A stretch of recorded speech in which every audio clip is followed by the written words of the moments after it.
Tonight's Romantasy sleep story is in a glass dome beneath the turning sky. An exiled prince watched the stars drift by.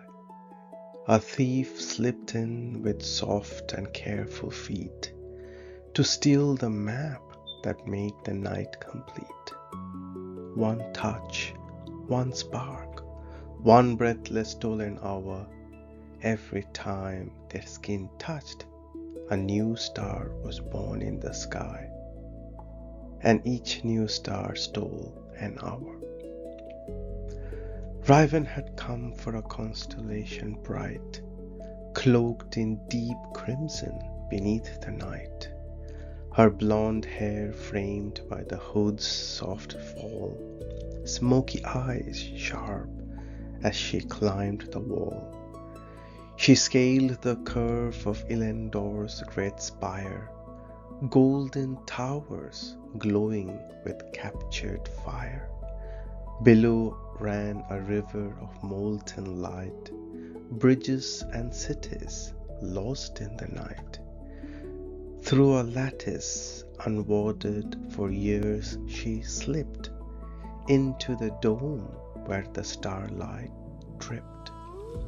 The chamber was glass and gold entwined, ornate frames holding the heavens confined. A vast domed structure that slowly turned, while rivers of violet and white light burned. In the center, the armillary spear hung still, waiting the Concorde's once in a century will. She expected emptiness, silence, and air, but Prince Thalor stood waiting there, dark luminous skin like polished night, white curls crowned with a crescent of light, pointed ears pierced with delicate gold, a star-strewn cape that whispered of old, black garment beneath a white and gold coat, chains and embroidery at every note. In his hand a staff with crescent crown, he turned to face her without a frown. "You are late," he said in a voice soft and low. "The Concorde has started its ancient glow." Raven's gloved hand found her chalk with care. "You're not supposed to be standing there." "Neither are you," came his tired reply, a faint smile ghosting beneath the sky. The doors seal tight at the first star's fall. They will not open till dawn claims all. Congratulations, you have trapped yourself well with the one the whole realm wished to dispel. The crystal doors chimed and fused into one, seamless glass under the Concorde's sun. Ozone and metal thickened the air, while outside the stars grew hungrier there. The floating city of Erendor shone, a second constellation of gold and stone. 70 years, Raven said with a breath, locked here by bloodline, a living dead. "Stories are tidy," Thalor replied. "The truth is lonelier, harder to hide." He gestured the narrow ring of safe floor. "Only this space when the Concorde grows more.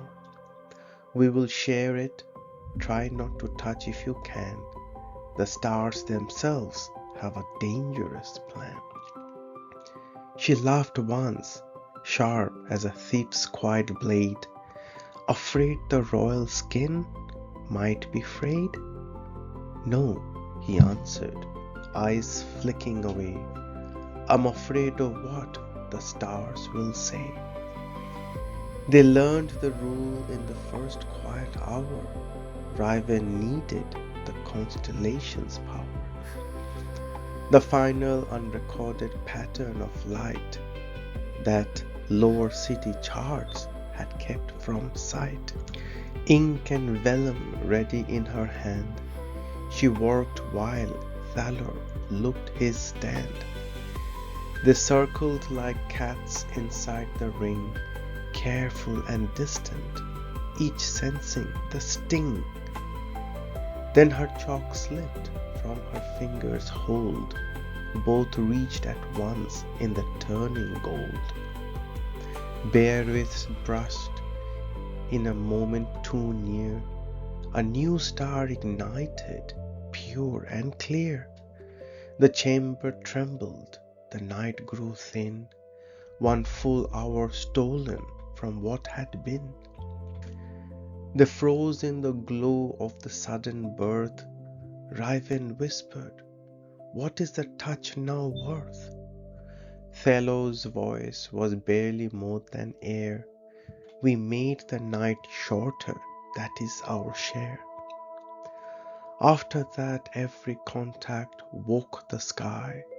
Her red cloak brushing his cape drew a sigh of newborn starlight. Her tall boot's edge against his ankle met the heavens' pledge. Another bright point, another hour gone, 4 hours lost before the third hour shone. The air grew warmer, denser with light, as if the stars leaned closer to the night. Silence held them for a long, slow span, only the chambers turning and the birth of stars filled the glass dome with their quiet scars. Riven mapped the heavens with fierce intent. Thalor stood still with his crescent staff bent, listening to something far and deep, while the Concord's promise began to steep. Near the middle hour, the floor tilted hard. Riven staggered against the crystal shard. Thalor caught her without a thought or word, dark fingers closing where her pulse was heard. Skin to skin in the glowing ring's heart, another star bloomed and tore the night apart. The chamber shuddered, time bled away, neither stepped back from the price they would pay. She felt his heat through her leather and straps, the careful strength in his steady clasp. Cold air and ozone, crushed starlight scent, his eyes no longer distant or spent. They were open, startled, almost afraid of how much he wanted the touch to have stayed. "I have been alone for 70 years, he said, voice quiet close to her ears. I had forgotten another heartbeat sound, something in Riven's careful armor unwound. She lifted her hand with deliberate grace, fingertips finding the pulse in his face. The strong rapid beneath, dark skin, a fifth star kindled as the night grew thin. Neither looked up. The world had grown small. The kiss came then, inevitable, soft and tall. She rose on her toes. He bent his bright head. Their mouths met gently where starlight was shed. Warm and careful and aching with time, a kiss that carried long silence in rhyme. His hand slid down to the small of her back, fingers brushing harness and leather track. Hers curled into the soft white of his hair.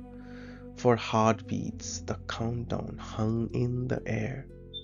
Only shared breath and the press of their lips the quiet miracle of two eclipsed.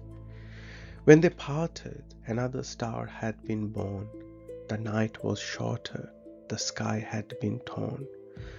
Raven rested her brow against his own. Tell me the rest, she whispered alone.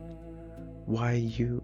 Why this place? Why every touch makes the sky hungrier? Take so much. Thalor's voice was low and almost kind. I'm the last constellation you will find. The missing pattern your charts never held. My bloodline locked me so the sky could be spelled. When the dawn arrives and the doors unseal, the pattern completes. I become what I feel, pure starlight only, and then I seize. The realm gains its map. I'm released into the nothing that is the written end. Raven's breath caught on the words as he penned, and if I finish the chart with my hand and leave with the map as I had planned. The same ending, he said, only faster, more near. He brushed a blonde strand from her cheek with care. But one other path remains in the night, if the final lines are drawn in shared light. If the last touch is not ink, but a bond willing and open, then I will respond. I remain anchored. Real in this form, the constellation stays both body and storm. The prize is the anchor can never depart. The doors will open for only one heart. The other becomes the observatory's core, forever the reason the stars can endure. Silence settled, heavy and soft as dawn. Outside the Concord raised almost its crown. Elendor glowed against the dark land's face. Inside the safe ring felt smaller in space. Raven looked at the half-finished chart, then at the prince who had waited apart. For 70 years beneath hungering skies, she set the vellum down with quiet goodbyes. I am a thief, she said. I came for the prize. No one required. I returned what I find in the night's disguise. She stepped into him with deliberate grace, palm against palm, then brow against face, then mouth against mouth in a slower deep seal, binding the choice neither needed to feel. In words anymore, stars flared in cascade above the glass dome, but the fear began to fade. The night no longer ran like a thief, it held its breath in astonished belief. When dawn at last touched the crystal walls, the doors unsealed with ice-cracked calls. Golden light spilled on the glowing floor. The armillary spear turned once more, and one more. Raven did not step through the open way. She stayed with her fingers in his. Come what may, the unfinished map lay abundant and still. Outside a new constellation took its fill. Two figures close enough to share one line, bright enough to be seen for all the time. Inside the glass and gold chambers keep, the air stayed warm and soft and deep. The prince, who was also the final star, rested his brow where her thoughts still are, and the smile for the first time in 70 years. Welcome home, he whispered against her fears. And the stars, for once, took nothing more from the night they had both been